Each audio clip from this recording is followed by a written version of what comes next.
We're ready to go? Hey, what's going on, people? Now Church, thank y'all for being here with us. We want to first apologize about a little delay here. So there must be something extremely that's important for us to be able to talk about tonight. Listen, tonight it is Tuesday night, the table after, and it is the Man Cave Takeover. Let me first start off and say this, gentlemen. The women thinking that we took that idea. We're gonna jump right into it. They think that we took that idea. This is not their idea. The truth should set them free. The truth will set them free. We're gonna make it set them free. So we're gonna jump right into it. We did not take that idea. Let's get that clear. My wife, I love her. She said we took that idea, but this is not that idea.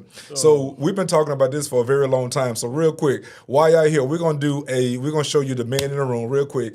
I have two great gentlemen right in the room with me, and then I have another one. Y'all always hear me talk about E. E is on the camera and on the mic tonight. E, turn around so they can see you working behind the scenes, and then we're going to kick off, and we'll jump into an introduction of what I'm going to talk about tonight, and then we'll let these men introduce themselves before we get started. So I'm super excited tonight. Listen, real quick, let's get the numbers up. As I stated, we got 9 people here on YouTube. Go knock on your neighbor's door. Go stop cars on the highway. Let them know that the Man Cave is here. I don't care. Y'all know I don't like to talk unless the numbers are up to 20. So we're going to give y'all time. Let's get all the men, women, if you got men that's not on here, get their butts on here so we can have a conversation. And then we're going to jump right into it. E, I haven't seen you flash up yet. Has the camera came on you yet? Not yet. He laughing back there. He laughing back. He trying to get it right. I ain't going unless the camera see you, man. I gotta be able to see your face this time. You've been doing too much behind the scenes, man, without me being able to see your face, man. So we have E behind on the mic too as well. Listen, y'all go ahead and like, share, and tag, and then we're gonna go ahead and get started. I promise you all, we have some great things that's cooking that everyone want to be engaged with today. So without further ado, I'm going to go ahead and jump into my statement. I'm not going to wait for those that may catch a replay. So welcome to the table after, where we take what we build on Sunday and we dig deeper. Tonight, we're starting with brotherhood. Now, when I say brotherhood, there go E, I see him popping up now.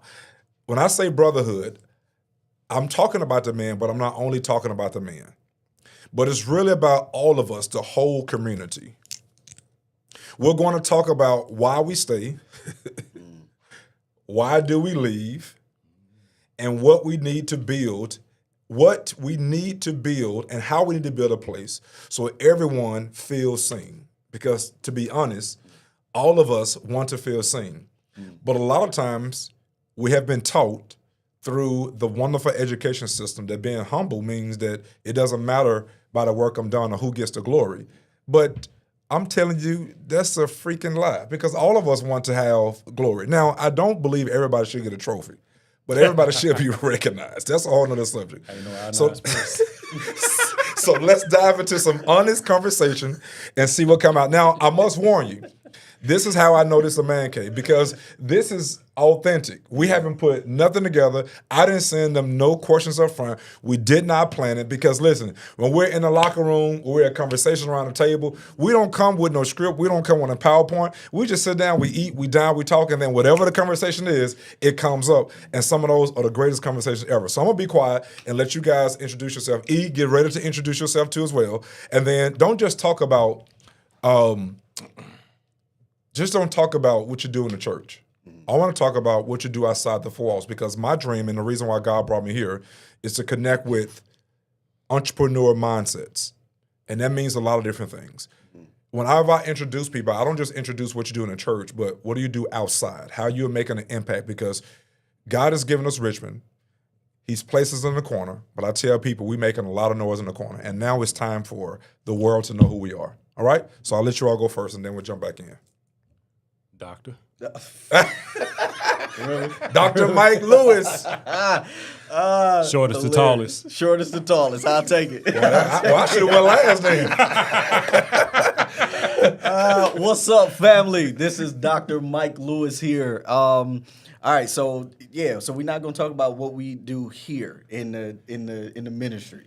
You can talk about that, but also talk about what you do outside too as well. Both. We need both of them. All right. So here, as a partner with Now Church, really, I like to say I fill in the gap wherever is needed. Right. I think that's the biggest thing, filling in the gaps where it's needed. But outside of the church, my wife and I, we have a full service salon here in the Texas area, and also I have a leadership consulting firm that I'm very, very passionate about. I love helping people break through what I believe we hide under the umbrella of accolades and awards, not identifying it as the true trauma that it is, right?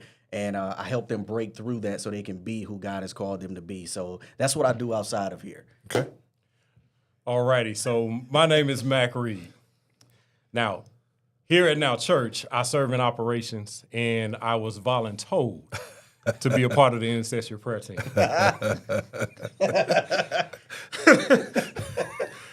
Outside of Now Church, what I do is I help every entrepreneur answer the 5 critical questions that they have to know about their money every month. 8 out of 10 entrepreneurs tend to fail, and the number one reason is because of money and the knowledge about money. So what I do is I teach them the 5 questions and the answers to those questions, and I help them every month, and I take them on a journey to build their cash flow. Love it. Yeah. Very good. All right, Mr. E, turn that camera on yourself so we can see him back there. He out the mud. He out the mud for sure. Hey, while we wait, y'all come on in now. Come on in. So yeah, Eric Williams. I do a lot here. So kind of like Mac, I was prayed into this. I guess Doc A was praying for me.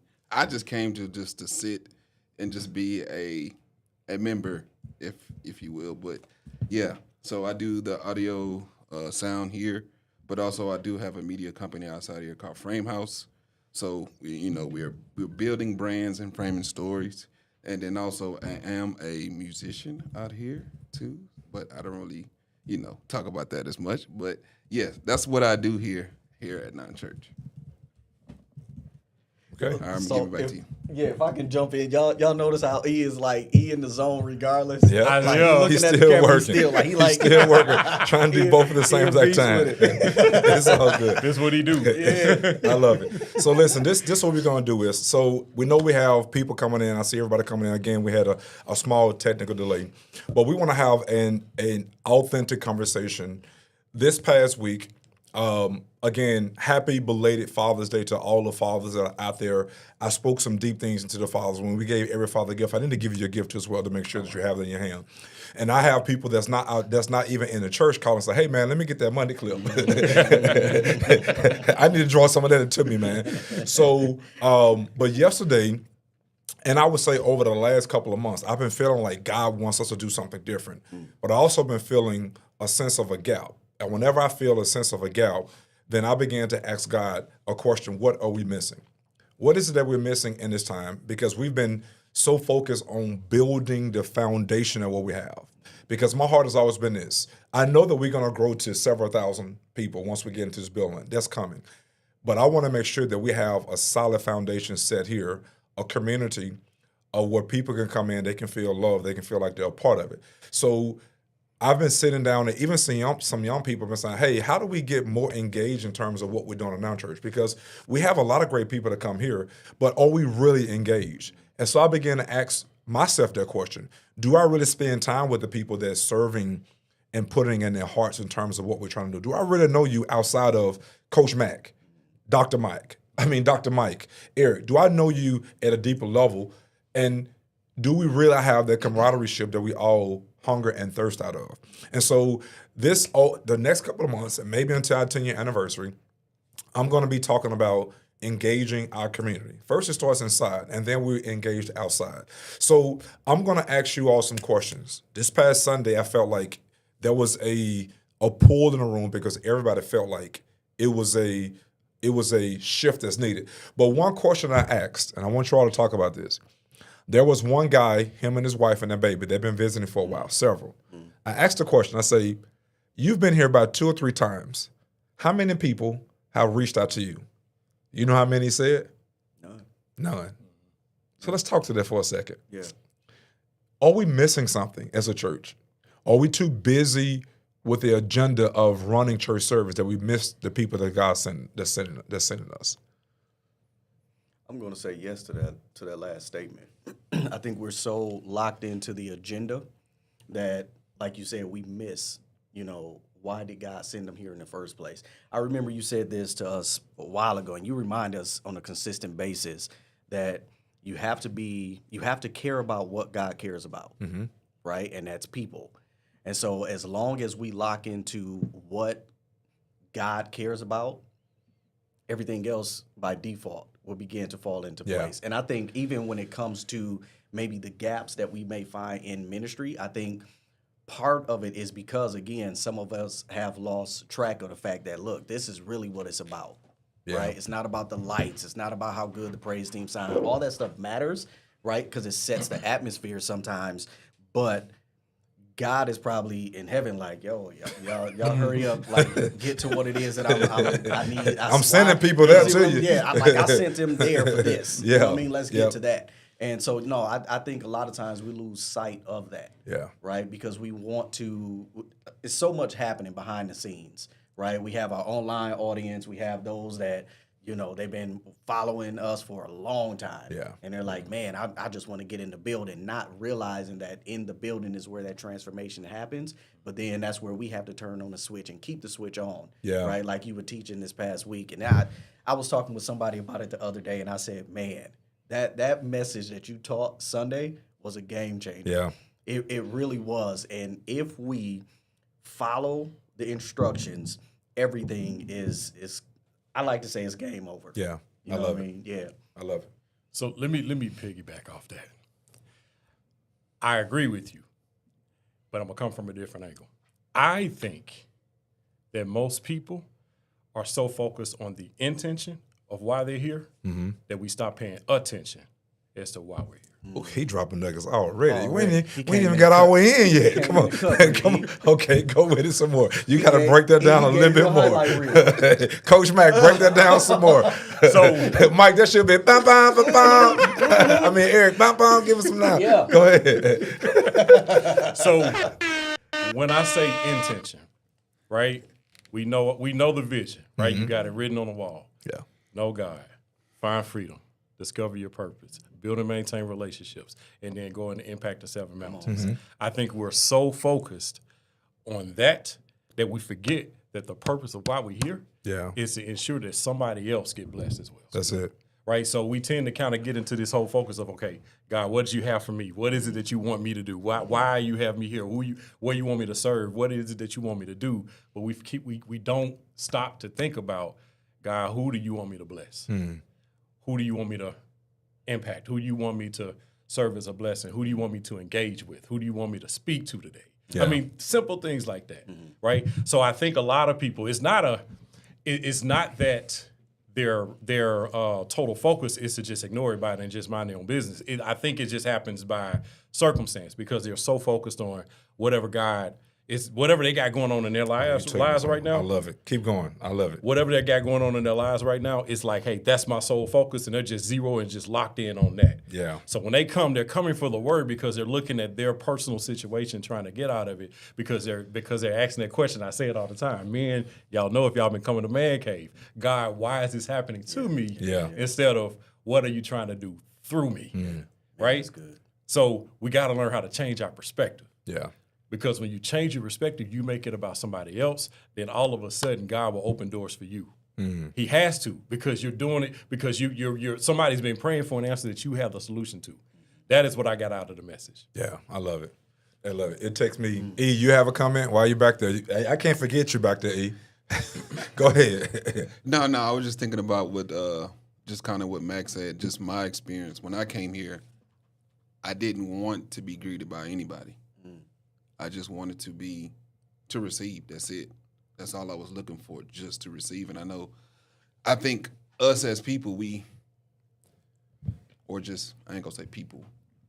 Now, church, when people walk through those doors, we could kind of be spiritually protective. Yeah. And not saying that we don't engage with people, but we're very cautious, right? But also, people walking through the doors are the same way, cautious. That's how I was. So I was waiting. I really was just like, I really don't want to talk to anybody right now. I just want to see. Come to the door. I'm just being honest. But what do you mean when you say, because you say it, is the camera on you? Yeah. Camera. Okay. You say most people are spiritually protected. What does that mean? So I guess part of being on the intercessor team, and you see things. You see what's coming through the door, not the people. We have to not look at just the people. We have to look at beyond them, what they're carrying, because they're bringing a lot in here, and we have to be prepared for it, if that makes sense. Yeah. So, but sometimes if you're not in position or ready for it, you can kind of be like on guard, like, hey, who is this walking through the door? You know what I'm saying? They don't look apart. They don't look like the culture of Now Church.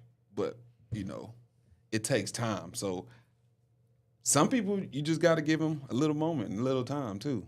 But also we have to have discernment to know when to approach the people. You know what I'm saying? Okay. Yeah, absolutely. Got it. I have a scripture I want to go to, and y'all got to bear me for a few seconds while I pull up my scripture. I'm going to go to Colossians 4:3, so they won't be saying that men don't read the Bible.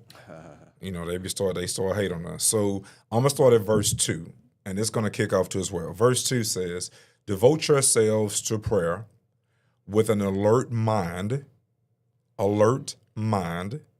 and thankful heart. Pray for us too, that God would give us many opportunities to speak about his mysterious plan concerning Christ.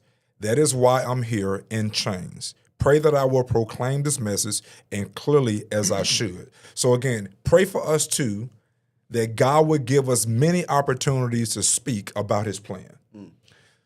Do we really pray for God to open our eyes to see opportunities at church? Because I'm not going to lie to you. Some Sundays I'm locked in to make sure that everything runs right, everything runs smooth, because you worry about the perception of people walking in, and we're not going to just be a little small, broke black church that things not going well. We're not a black church, we're a kingdom church, right?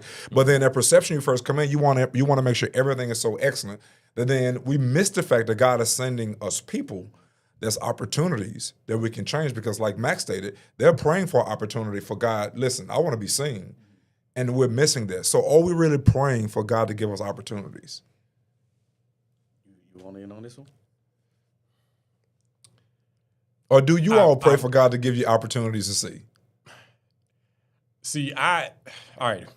So I follow a formula. And the formula is this simple. It's success equals opportunity plus preparation. Okay.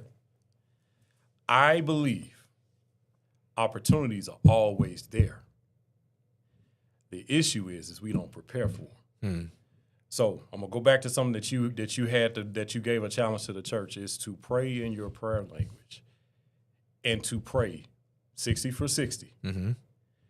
I can tell you that those that did it, are able to see the opportunities for sure, just like that. It doesn't have to be a prayer at that point. Yeah, because you've already been praying all week. That's good. And then all of a sudden, God's like, "Hey, here's something. Here's something. Here's something." There was something I was praying for, last week when I was, out of town. And literally this morning I was laughing in my house at my desk. I was like, "God, you sure answer prayers." And I didn't even pray about it this morning. I had prayed. I said, "Listen, I just need a little time this morning to prepare for something." And sure enough, a client had canceled. But I had been praying all week about other things and just making sure that, okay, let me make sure I spend my prayer time, let me spend my time with God. And sure enough, I was like, man, I really wish that, this client would cancel or reschedule so I could have a little extra time to kind of get prepared for this meeting that I had later today. And sure enough, happened. Yeah. It happened. Wasn't nothing bad. It was just that, hey, they had some scheduling conflicts going on. And I realized, man, I had been traveling all weekend. I'm tired. I said, man, I really don't feel like having, 4 back-to-back meetings today. Man, let me just, God, if I can just do 3 of them, that'd be nice. Just kind of said it. And then all of a sudden, first thing I got up this morning, checked my email, and boom, cancellation. I was like, okay, this actually works. You got to open your mouth. It actually works. And I listen. Now, listen, I'm not going to say that that's just automatic, but I will say that over time, if you spend time and you are locked in and making sure that you are in prayer, things will come to you. The opportunities, you'll start to see them. Okay. Left and right. Yeah. You'll start to see them. Got And it will be almost seamless to where you'll be prepared when your preparation meets that opportunity, you will be prepared to step in and be a blessing to, somebody else, or maybe somebody needs to be a blessing to you. Vice versa, right? Because God, He now trusts you in those moments. Yeah. So that's my answer. That's my answer. That's good. Oh man, that's real good. I'm sitting here and I'm thinking about. We were having a conversation a couple days ago. So first, to answer your question, I believe that yes, for me specifically, right? Yes, I pray for opportunities. I've learned and conditioned myself to not view the opportunities as in from the lens of what I want them to look like. Yeah. You know what I mean? And I think that's where the bottleneck is with a lot of people that pray for opportunities, because they're expecting it to look like what they envision opposed to what God's will is for them. Got it. Right? So a couple days ago, I was grabbing some supplies for the salon. And this is the second time, honestly, that I saw this young man sitting outside of Walmart. He was just chilling, right? Now, just looking at him, you would think that he's going through a very, very hard time. Yeah. And most people would walk past and think nothing of it, just like, oh, he just wants this, he just wants some money, blah, blah, blah, right? Now, so this particular time that I walked past him, now let me backtrack. The first time I walked past him, obviously I spoke, right? I speak to everybody, right? I'll speak to a grasshopper on not really, but I will. But this particular time, there was a unique pull to have not just speak to him, but to actually have a conversation. Okay. Right? So I went inside, grabbed what I needed, and on the way out, gave him, holy handshake, because he asked me, hey man, you think you can bless me on the way out? And initially I'm like, okay, you kind of validating the statistic right now, right? But as I was going through the store, like I couldn't shake the pull, right? Like have a conversation with him. So I'm literally walking out, boom, give him a holy handshake, as they call it. And I said, listen, man, I don't know what you're going through. And before I can finish my statement, my man looked me dead smack in the eyes. He said, oh no, I'm good. I'm looking, I'm like, okay, this ain't what I expected. My man was like, no. You done took care of him for the day. Yeah, but he was like, this. I'm thinking like, this is not what I expected. You know what I mean? Because again, my man looking rough, right? And he said, no, I'm good. He said, exact words. He said, when you know the source, you have nothing to worry about. He said, this guy's chilling on the streets. On the streets. Living day by day. Literally living. Not worried about nothing. Not worried about nothing. And this is what he said. He said, there's many of us out here. He didn't say homeless. He didn't even use the word homeless, right? Where most people would use that word. I'm homeless. He was like, listen, there's a lot of us living outside of a home and we're good. And I looked at this dude. I'm like, who are you? You know what I mean? Like he's living day by day. You probably thinking what I'm thinking. It's too hot to be in Texas living. Yeah, you're right. You're right. But I'm sitting there and I'm having this conversation. But one of the things that crosses my mind often is I'm praying for God to keep my eyes open to opportunities to just have a conversation. Because we're reminded in Man Cave all the time. Sometimes we are the only representation of God, Jesus for anybody, right? Absolutely. And so that was the thing that crossed my mind. What if all of these hundreds of people that are walking past him, he's been praying and like, I just want to talk to somebody, right? But if he's not going to be the one to initiate the conversation, why not? Right? Yeah. And that literally, it changed my perspective throughout the day. It really did. I'm like, man, so many of us out here that have everything that we need, right? We have the relationships. We can talk to people, and he's like, I'm good. I'm good. But his conversation, right? What I picked up from the conversation, though, was that he's more knowledgeable about life day to than day. most people, watch this, that actually go to church. Yeah. You know what I He mean? ain't worried about tomorrow. He ain't worried about tomorrow. He just worried about He today. ain't worried about tomorrow. Because I looked at him, I said, man, like, I actually feel good about this conversation because, like, you know him. This is Yeah. what I told him. I said, you know him. He said, oh, yeah, I know him. I know him. He said, but I just love talking to people. Yeah. And I'm like, oh, my goodness. So I think, again, we pray for the opportunities, Yeah. but sometimes it doesn't look like what we think it should look like, and so we choose not to capitalize on them. I love it. Yeah. I love it. So let's shift it. Thanks for explaining that. So check this out. So everybody wants to have a sense of belonging to something. Okay, we'll pause there for a second. Everybody wants to belong to something. I don't care how you look, what color you are, where you come from, act laughing, all these things. You want to belong to something. Yeah. If you say, I'm just by myself, even if you are an introvert, you lying. And my auntie gonna say that's a curse word. Ain't a curse word. You ain't telling the truth. It ain't close to it. Everybody want to be a part of something. Yeah. And we all end up joining something, being a part of something. But belong, BELONG, it means something different to all of us. What does belong mean to you all? And then, when did you first feel that you belong to X, whatever it is? I'm looking over at E. If I had to think about the word belong, I'm gonna think about. I also equate that to the word pocket. I'm in my pocket. I'm in my groove. I'm in my zone. I'm free to be me. I'm free to express how I want, when I want, where I want, as long as I'm in the pocket.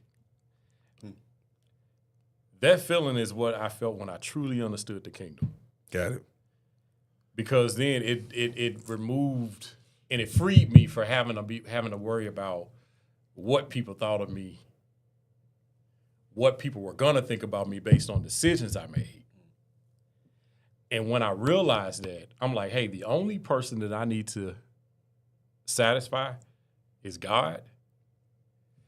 That was a freeing thing, because if you're trying to be 5 different things for 5 different people, it can be so stressful. Yeah. So stressful. But all I have to do now is be me and just do what God tells me to do.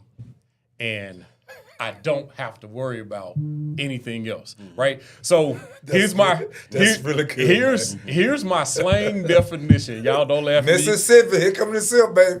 Here's my slang definition when it comes to faith, right? This is the essence of faith, right? This is my slang definition of faith. I am willing to go out here and look stupid, as long as I know Jesus is with me. Yeah.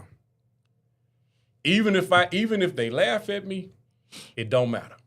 Even if it causes me to cry, it doesn't matter, because all I know is Jesus is with me. Yeah.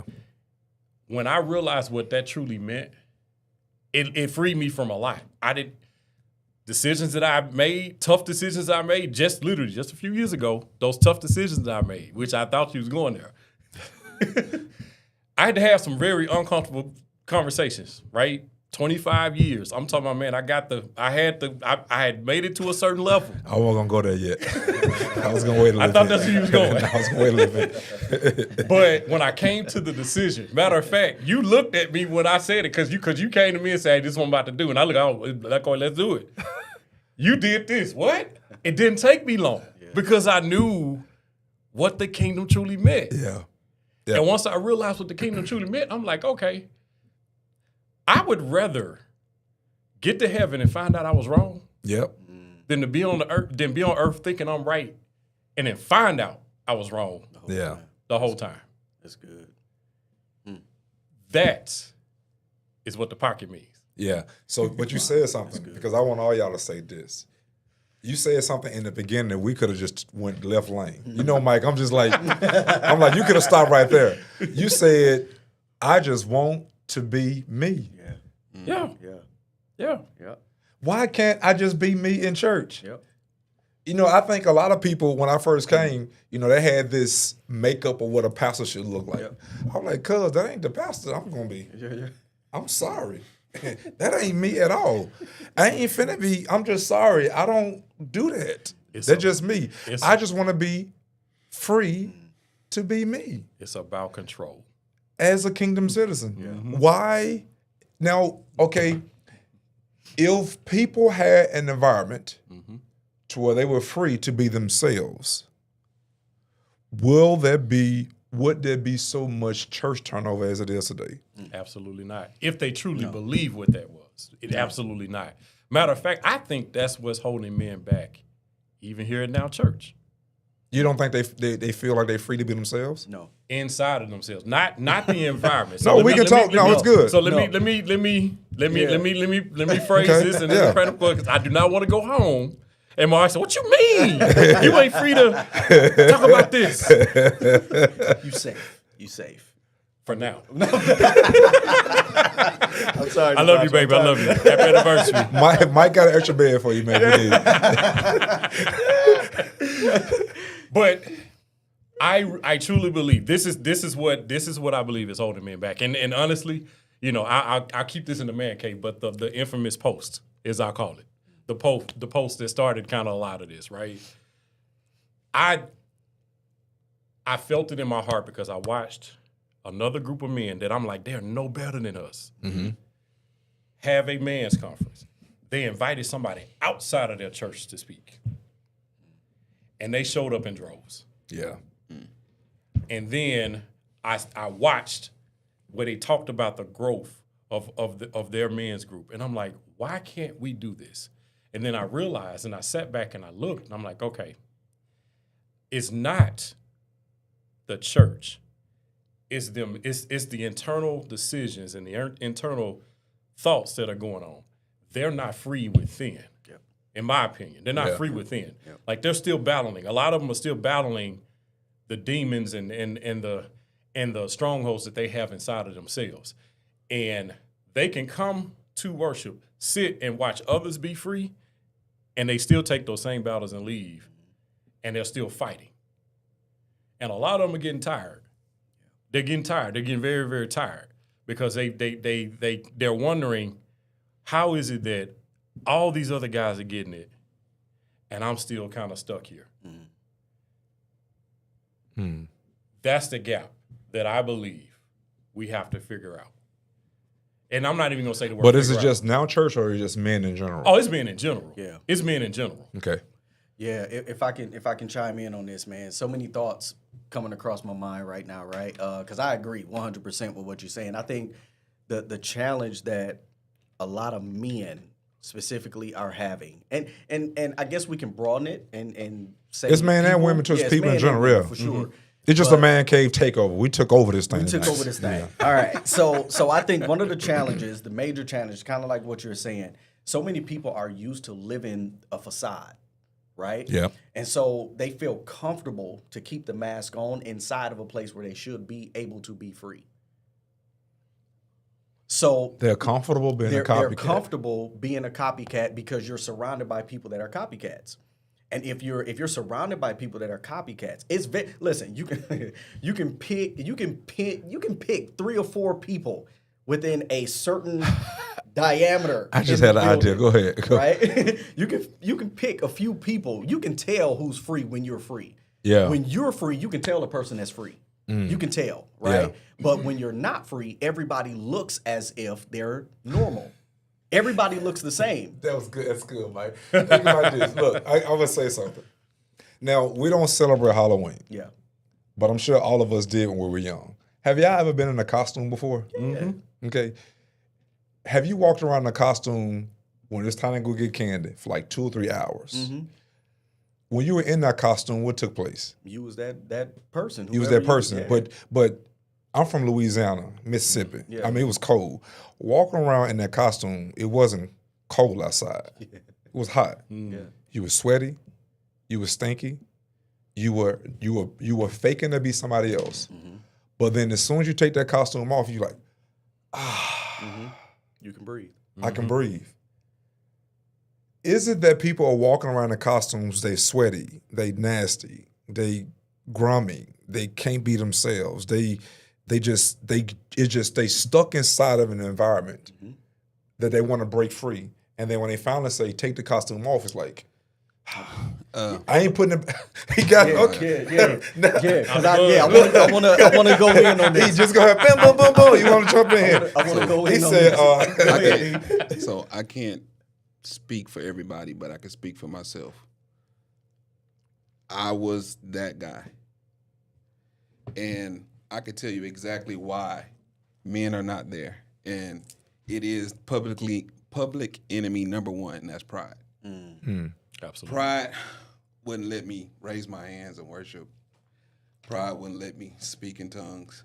Pride wouldn't let me go to the altar. Pride wouldn't let me sing the songs. Pride wouldn't let me join the men's activities or any church activities. That is number one. Pride stands in the way, and it stops you from doing anything. yeah. Period. Absolutely. That's just what it is. We can cut the head of pride off. They can be free. I think, Mac, for you, once you move pride out the way, you could do what you want to do. Yeah, it is. You're right. It frees you. Yeah. It does. It does. A whole lot. That's good. It reminds me. Some of y'all that's probably watching this may not remember the movie. I know everybody here does, but The Matrix. Oh, yeah. The Matrix. I knew you was going there. Right?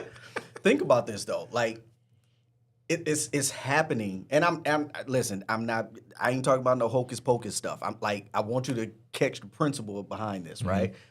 In that movie, Neo was that guy all along. Yeah. He just didn't know it until he came into an environment of people that can help him break through. Yeah. Right? However, it didn't mean that those that were living within this matrix disappeared. It wasn't until Neo actually got to the point where he unplugged himself from the machine, where he started to recognize that all these Smiths are copycats trying to stop me from becoming who I'm supposed to be. But when he became aware of who he was, he became unstoppable, and the Smiths began to recognize that he's different. Built different. He was built different. Yeah. Now watch this. When he started to recognize that they recognized who he was, he became more and more of himself to the point where the power was undeniable. Yeah. That's when he started dodging bullets and all of this stuff, right? Now at this point, they like, yeah, we can't stop him. And it's the same way every single day. People are realizing like something's different about you. But this is, again, going back to what you were teaching Sunday. We miss at that point, how do we bring them into the relationship to help them see like, yo, you really that one too. Yeah, you that guy. You that guy. So now you got to answer that question that I asked. What does, in that scenario, or in addition to that, what does belong mean to you? Yeah. When did you first feel like I belong? It don't have to be church, but when did you first feel like, you know what, this my group, these my people? So I think it started before I found my group of people. Okay. It started before. I think it goes back to what Mac was saying. It's an inner work. This is why you will hear me always say, when you're living in your purpose, there's no such thing as competition. I had to become aware of who I was. Like, who did God create me to be first before I look for the validation externally? Got it. So once I became aware of who I was, then no one could convince me that I was something other than who God told me I was and showed me who I was. Therefore, when I became a part of an environment, because when we first moved here, we knew nobody. Yeah. Right? But one of the very first things, and I say this all the time, the thing that attracted my wife and I and my family to Now Church is because we felt that we belong here because there was a family atmosphere. Got it. Yeah. And we felt that, again, we can be ourselves, right? Because when we love hard, right? We're not going to cross nobody, but at the same time, it's like, yo, if I'm surrounded by people that I know got my back, I'm locked. Yeah, but too as well. But what sealed it, Eric got something else. I can see him over there breathing hard. All right, Eric, go ahead, bro, because I'm about to go somewhere else. Go ahead. He over there, he over like this. Go ahead, go ahead, jump on in. Put the camera on yourself, go in. This how I be every Tuesday with Eric. He be over there like this. I'm like, you need to have your own camera, man, so you can jump in, man. No, but the belong part, I think for me is a little different. When me growing up playing sports, football for a long time. Oh Lord, that's what made me feel like I belonged.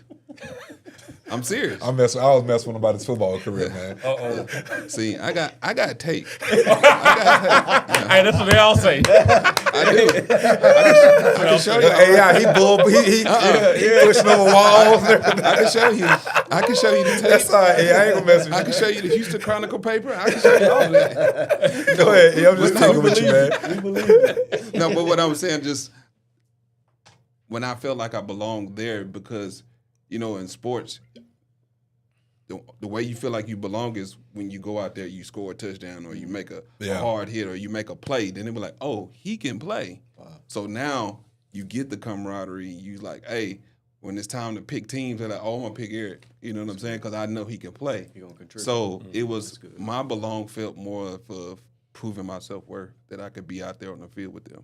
Okay. So that's where I learned belong. So. All right. Very good. So now if we go back to the story of David in the cave of Absalom, Mike, you mentioned you felt family environment. Mm-hmm. I agree, but I think you're missing a piece of how we really locked in. Mm-hmm. We really locked in through COVID. I believe that. Tighter. Yeah. Because we were all trying to figure this thing out with COVID, right? And then, because Mike used to be always happy, always smile. Like, Mike, I like that smile, but when we get into it one time, baby, we're going to see how good that smile is. I had to correct you one time and say something, and we did go through that. Yeah. And he came back, and we was like, okay, more times than normal. We had to have serious conversations. But I really believe, now, my wife, I might get in trouble for this. So you got an extra bed for me, just, parishioner spot, it could be a little corner, you know what I'm saying? Gotcha. I don't think you get tight until you fight. Bars, Deshaun. I get that. Speaking of Deshaun, did y'all see them lyrics he put down on, I told on you. Sunday? My man say, I used to drink a fifth of Crown. Fire. Now I worship the Crown. Hey, I'm in Cancun. It got me all say, yo, is that what I think? Deshaun dropped them bars, baby. Deshaun dropped them bars. But that's just me from where I came from. Yeah. My closest friends, and again, this ain't scriptural. Well, it may be a little scriptural, but my closest friends are the people who I knew we got into it with each other, but we came back tighter. All my closest friends are people who I know they can challenge me. I was good at fighting, but I knew that this cat here probably could whoop me, so we're going to be really close.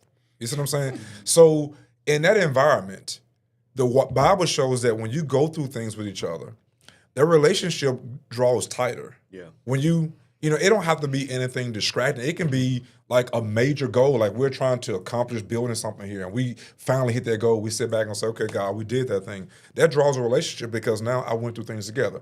Now, Mac, I'm going to go to what we was talking about.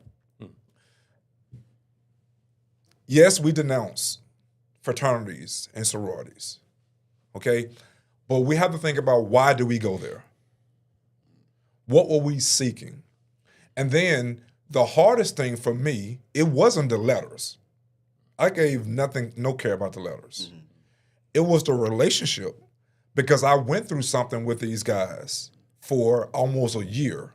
We saw each other, we ate together, we rode together, we stunk together, we cried together, we quoted together, we stepped together, we did everything together for a very long time that created that relationship. My guys in football, man, we warred together. It ain't no football better than Louisiana. I don't care what nobody say. Oh, that's wrong. That is wrong. I don't care what nobody say. He got receipts. I don't care what nobody say. He said he got the paper clippings. But when you go to war with each other, you in a locker room with each other. Yeah. You go in the locker room, you don't care. You don't care if you ain't got nothing on. We all got the same thing. You got the same thing. Everybody walking around slapping and flapping. You know what's up going on, man? Because what? Yeah. You done went through something together, man. That's true. So in church, we ain't gonna be doing that. Yeah. But let's get that clear. Let's get that clear real quick. We ain't been doing that in church. You know what I'm saying? You won't see me that next Sunday, y'all. Come But what I'm saying is, it didn't matter what the circumstance. Yeah. We showed up to practice. Why? Because I didn't want to disappoint my teammate. Yeah. Oh man, yeah. So let's talk through that a little bit, man, in terms of not just in the man cave, but just in church, the culture that we are building together, right? That how do we create that to make sure that people that come, they have that sense of belonging. We don't have to say we got to fight to be tight, but what is it to make people like, this my spot? Yeah, I think it goes back to what we talk about all the time, and we talk about the vision. Mac brought up the vision, but I think the thing that makes that stick is we have to be intentional about helping them understand how their personal vision is connected to the corporate vision. Got it. Because now it becomes them, right? It becomes a part of them. They get a chance to be. I get a chance to be me. You get a chance to be me and to actually contribute, right? Because when we talk about if you feel like you're contributing to the team, you feel valued at that point, right? So if what you're contributing to the team, if you see that your contribution to the corporate vision is by default going to help you fulfill yours, then it's very difficult for you to detach from that, right? Because it's a part of you. Somebody was asking me not too long ago, like when you gave an update on what's happening with the building, and we played the video and stuff like that. I didn't care at that point, but I'm down in the front crying like a newborn baby, right? And they were asking like, dude, what's up with you? And I'm like, y'all don't get it. Yeah. Y'all don't get it. Seeing that means that we're closer to what God showed me for me and my family. Yeah. That's how I take it, For right? sure. And we even talk about that in culture class, for example. It's different when you receive this as a partner and not a member. Big difference. Huge difference. Because as a member, you can see a piece of paper on the floor and you're like, oh, somebody else going to get that. But as a partner, you will see a piece of lint. And I don't care how small it is, you'll see a piece of lint and it becomes your responsibility because this is a part of you. Yeah. Exactly. Yeah. So I think we have to show them how what they're trusting and believing God for is tied to what He put us here for. Got it. I'm going to piggyback off of you.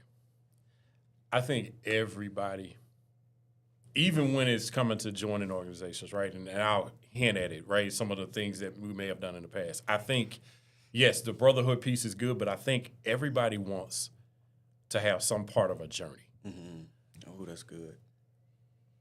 When a vision is communicated, it says, hey, look, this is what we're going to do, and this is what we're about to, this is where we're going. The natural inclination of people that are locked in, they automatically want to be a part of something, right? Hey, I want to be a part of that. They're looking like they're over here about to build a church building. They're about to, go on this trip. They're about to do whatever it is that they're about to do. Everybody wants to be a part. Like, think about the men. The bowling event, Top Golf, paintballing. Dudes pulling up and we ain't seen in 6-7 months. I'm like, yo, where you been? What is your name? And Who is you? Yeah, and I don't want you to lose your thought. But even those that pulled up that haven't been here in a while, they still fell right back in like they never missed. Yeah. Right. Yeah. Because they want to be a part of a journey. Like, hey, we're going to go do something. Yeah. Right? And I can't get the paintballing out of my head because our team was the we ultimate won. champions. Yeah, we won Right? for Our sure, team was baby. the We ultimate won, champions. baby. Team. We won. He was on the other team. Stay over there. The You cheating still one team. of us, but you was on the Yeah. other He got popped so much he want to film on the outside. I was still getting hit. Our team was the winning team. Matter of fact, I still got the team colors on. But everybody wanted to be a part of something, right? Everybody had fun. We still can't stop talking about it. Yeah. Because it was like, hey, that journey was good. We had a really good time. Right? I think in order to strengthen the kingdom, in order to strengthen, grow as a church and grow as a body, I believe that is the emphasis of what we have to make sure everybody understands. Hey, this is where we're going. This is what we're doing. This is how we're going to get there. And everybody internally will lock in based on their own personal convictions, and say, hey, you know what? I want to be a part of that. Does that make sense? Makes a lot of sense. Can I add to Go that ahead. too? Go Because ahead. when you mentioned the paintball, I think what made that even more powerful is not necessarily the paintball, but the fact that we stayed over and continued to kick it after the paintball was done. You I know what wasn't mean? even thinking about that. You're Yeah. right. It was like the meeting. Nobody after wanted the to go meeting. home. Nobody wanted to go home. It was like we were in the cave. You know what I mean? It's Yeah. like, yo, let's this what we do. So it was the meeting after the meeting that made that stick even more. Yeah. You know what I mean? So no, that was good. Like literally everybody. I don't think anybody left early. No. Now that I think about it, you're right. The wings were good too. They stayed for the wings too. We ain't gonna lie about that. The wings was hitting pretty good too, man. Okay, so think about this too. So I want to ask this too. I'm gonna ask you another question. I'm gonna go to maybe I'm gonna down shift a little bit. So have you ever felt unseen or unheard in a church content? And what changes would help others avoid that feeling? Feeling unseen, feeling unheard in a church environment. Have you ever felt that before? Yes. Yes. Okay, let's talk through that. Okay. Sure. Growing up, this is one of the reasons why I'm glad that Now Church is not locked into a denomination. Because as y'all know, I'm a PK, and my dad was a huge Baptist guy. When it comes to the Baptist denomination, you have Christ, but then you have the Baptist rules that you have to follow. And those Baptist rules, not just people that aren't in leadership and not just people that are just regular church members, but even women are silenced. Yeah. They believe women should not be in the pulpit. They should not be in positions of leadership. They should be only wearing things, be seen, but be silent. Right? Obviously, I don't agree with that because I believe if you're married, right, this is your helpmeet. And I believe you said it perfectly. Sometimes the Holy Spirit will speak to you through your spouse. If you are walking around following a denomination, you may miss something because you're following rules instead of Christ. Yeah. By having somebody silent who's actually is here and equipped to actually speak, to allow you to receive something direct from God. So growing up, yes, I quite often, not heard, not seen, and yeah, it was really frustrating. Really Did that put something in you to never want to deal with the church again? I didn't even want to preach. My dad, the Holy Spirit had told me at 17 that I was supposed to be a preacher. But seeing what my dad had to deal with and seeing just how the Baptist church kind of worked, Yeah. I was like, I don't want no parts of this. I would rather just literally be a person who goes to church, 10 o'clock service, 8 o'clock service, 9 o'clock service, get my 60 minutes in, and I'm out. I just wanted to be that guy. And I was perfectly happy being that guy until I came to Now Church. And God was like, nah, I need you to do a little something different. And that's the reason why I look at people, and I'm gonna be honest, and again, I ain't picking on no church or anything, but people that leave and they go to the mega churches, part of me thinks that a lot of them, when they come here, the calling is so thick because you can't hide here. You can't hide here. Yeah. You're seen. But some people would prefer the comfort of sitting in a mega church with thousands of people, and they love to hide behind the shadows. And they love the fact that they're not seen. They love the fact that they're not heard. They love the fact that, hey, I can just come slip in, like you said, get my word, and I can go home and catch a football game. Yeah. But in the end, who are you hurting by doing that? Yeah. And that is what the Holy Spirit laid upon me when I joined Now Church. He's like, hey, you are called to do something, and for years you've hurt other people because they were supposed to hear you. Yeah. They were supposed to see you. They were supposed to see you operate in a kingdom mindset. But since you chose to do things your way, there were blessings and opportunities that you may have missed along the way. So that is why when I came here, I ended up just locking in immediately because I'm like, okay, I was able to hear God here. Yeah. And I was able to just step into what it is that I'm called to do so easy because you can't hide here. You just can't. Yeah. You want in on this before I? Yeah, because he was running for a long time. First day of his, and I was like, I've been praying for you for a long time. He said, give me to October. I said, okay. I'll count down. September 28th. I looked at him again. I said, Okay, October is like a couple days away.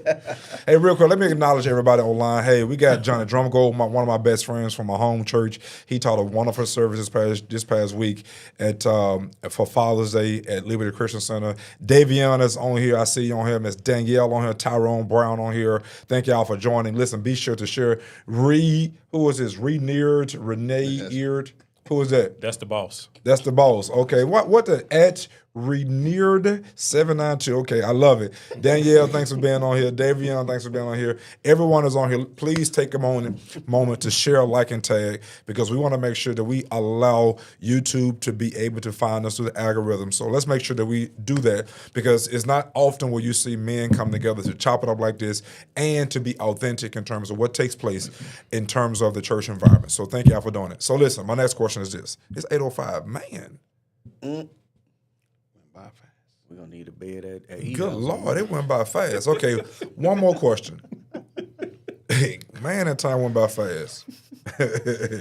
Okay, why do you think, in your own mindset, or why are people leaving the church? Because they are. Mm-hmm. Yeah. I think it's twofold. One, it's kind of like what Mac is saying. When you're locked in, you can't hide. Yeah. And I think most people, a lot of people, I don't want to say most, a lot of people don't want to deal with the stuff that they are dealing with, right?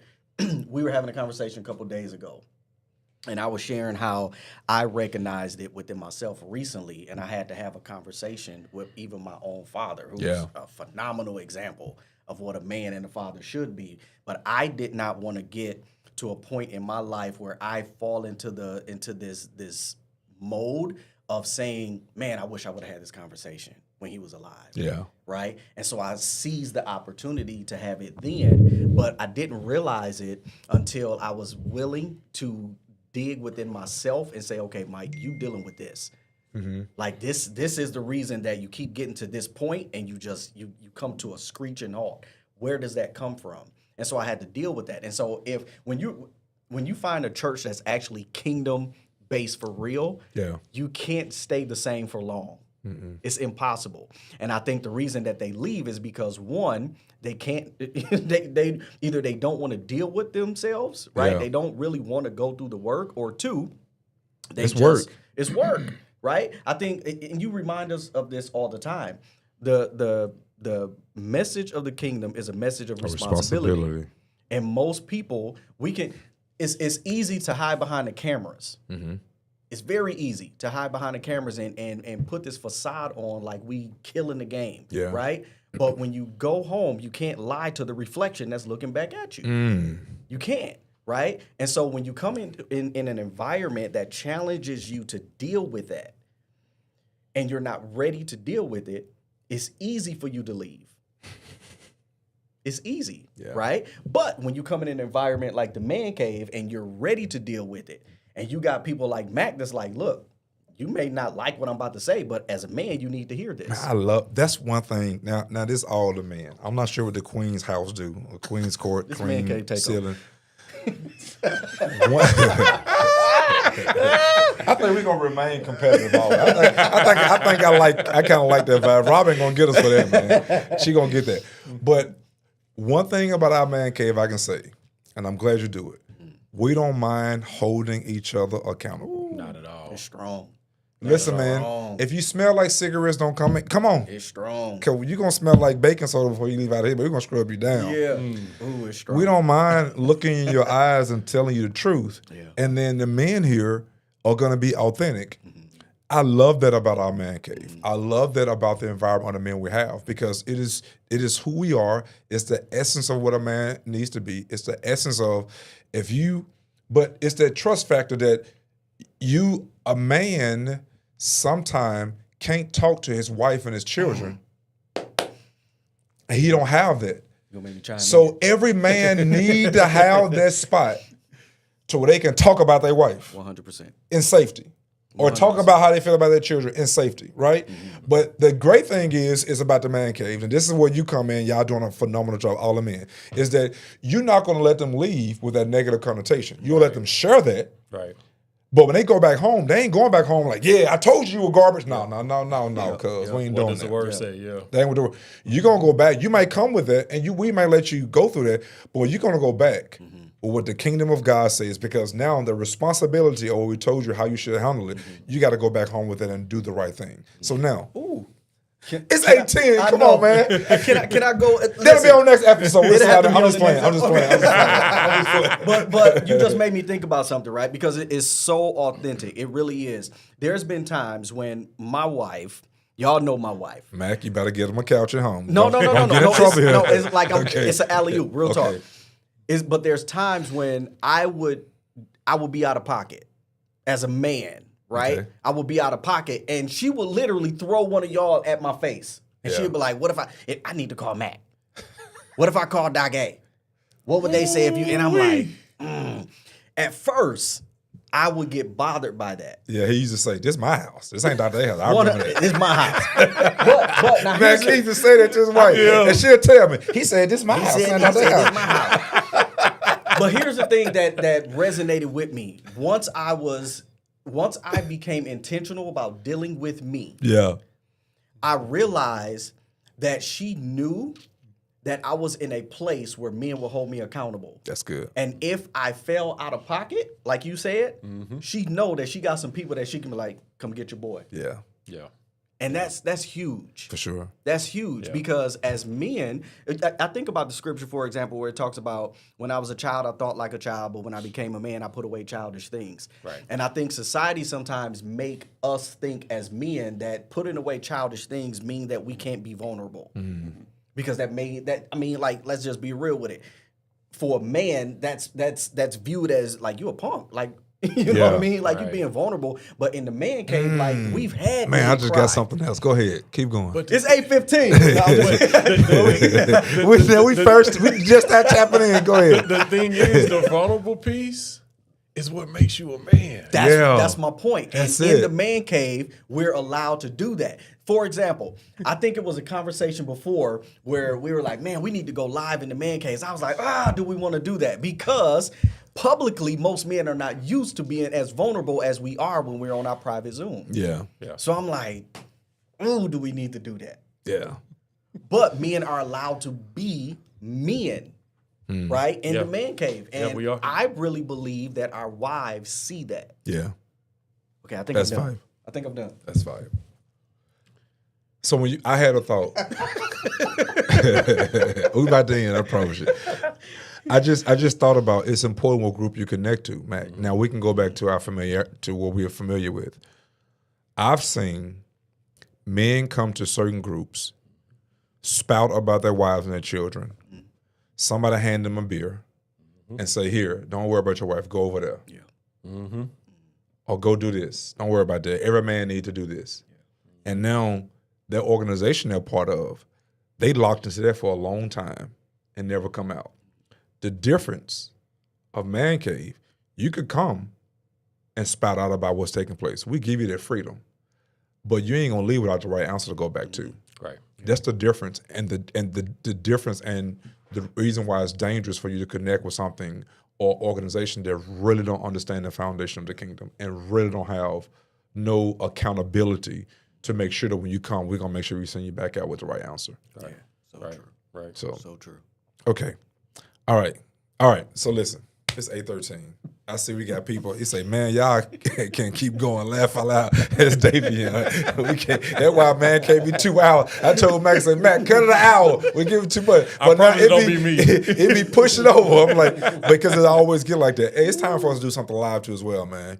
It's time to bring the men back live so we can connect and see eyes face to face. I think Zoom's great doing all that, man. But the Powerball, the paintball, somebody might get some money. That was great, but I think it's time for us to come together to be able to see eyes and do things like this more. Maybe we need to have more mics. We need to buy some more mics and have more people to come in this environment. But listen, I really appreciate y'all coming. It's 8:14. We ain't gonna hold y'all long, but this was really, really helpful. To end, I want you all to give everybody who's watching and those who are going to catch the replay, how do they get engaged in our community. How do you get engaged? And how do you stay engaged? Because you can get engaged one time, but you can fall off. But how do you get engaged with the community of Now Church and stay engaged? And then have that sense of belonging. What would you say to the people that are watching now?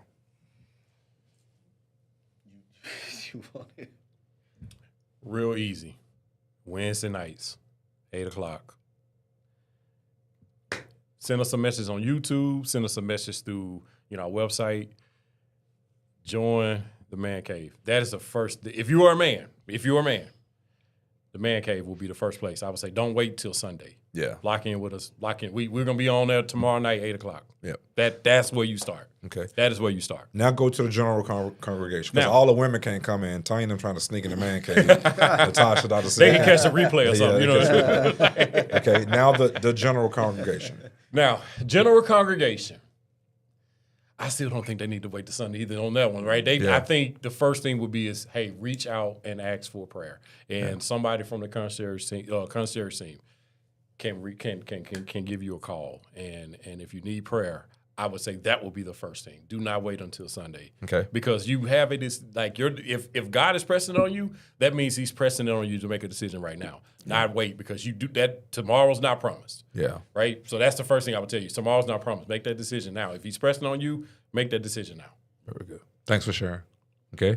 Eric? I think Matt covered it all, but I would say this. If you're going to come, just try this. Leave the offense. Leave the past church hurt. Leave all the, how can I put it? All the things that you don't like about church. Just put it to the side for just one time. And I guarantee your life will be changed.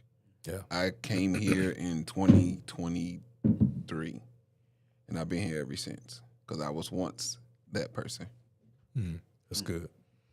Okay, for me, I would say if you've been entertaining the thought, because obviously if you're watching this right now, you know that we're here. And I will tell you, if you've been entertaining the thought, just be obedient to the voice of God.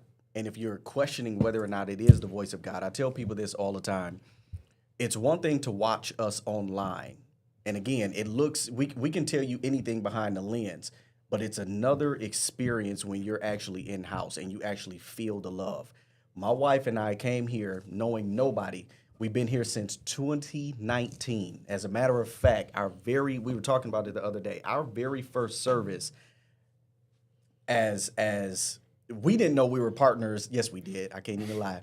We knew we were partners the very first day that we showed up. The only reason that we didn't make a move on it is because we didn't talk about it first. But we went home that night and we knew the next Sunday this was home, right? That was 2019. When you know that you know that you know, it's your responsibility to take action and be obedient to what God is telling you. He says that he places members in the body as it pleases him. Not necessarily as it pleases you, but as it pleases him. Your responsibility is to do what he's called you to do and allow him to work. He's putting people in place so that you can become everything that you've been praying for him to become, but you have to be in the right environment. And hands down, Now Church is it. Got it. Love it. So if I had to end with this too as well, thank y'all for sharing. I would say engaging in a community for me is prioritizing everything that we have going on here. We have the Queen's Court that comes, I think, the first Monday. We have Bible study on Tuesday. We have men's Bible study on Wednesday. We have service on Sunday. We're not doing these things just to have church. We are creating and have created these platforms for you to be able to have a place to come and eat from every single week. And when you eat, it's giving you a chance to grow. And then when you come on Sundays, the word tells us to forsake not the assembly of the saints. What that means to me is I'm coming to a group of people, for one, to worship our King, two, to receive a word to grow, and then three, to commune and fellowship with the people who I love, that we're going in the same direction, serving under the same vision. So we have to slow down for me in this season to get a chance to know the people who are communing with us every Sunday. And we begin to know the people that commune among us every Sunday. I take that back. I don't think you have to fight to get tight. That was old mentality. But I think you do need to have a relationship. And you do have to have a conversation with people. And when you know people are more than just outside names, and you can pray for each other, you can talk to each other, you get a chance to know each other, and you do things with each other outside the church, then there is a development of a true community that is engaged. So, Father, I thank you for allowing us to be able to serve, to be able to follow directions. Thank you for allowing us to be able to come in a room under the ability of the kingdom. I thank you that as we are coming together with the same minds, your word states that when two or more come together, you're in our midst. So I thank you that as we're in this room, everyone is online, individuals that will watch the replay. I thank you, Father, that Now Church is a church that is truly engaged with our people, and that people feel the culture. They want to be a part of the culture. They're excited about the culture, and they tell people about the culture because of you, not just us. So we glorify your name, we bless your name, and we honor you. In the name of the King we pray. Amen. Listen, bless you all. Thank you all for being a part of the table after. We'll see y'all next Tuesday. We'll see y'all Sunday. Remember to do these two things too as well. Be sure to register for our gala coming up for our anniversary, and make sure that you register for our anniversary service on Sunday. Don't wait too late. Go ahead and register, get those things done. And we also have a community event that's taking place, I believe, July 26th. Go ahead and plan. It's going to be Sunday, July 26th. We're going to come to church, and then we're going directly to Jones Creek Park. We're going to have a wonderful time. The things that we're having, put it on your calendar, prioritize it. Make sure that it's something important to you so we can get together and continue to engage our community. Bless you all. See you all soon. Good job, fellas.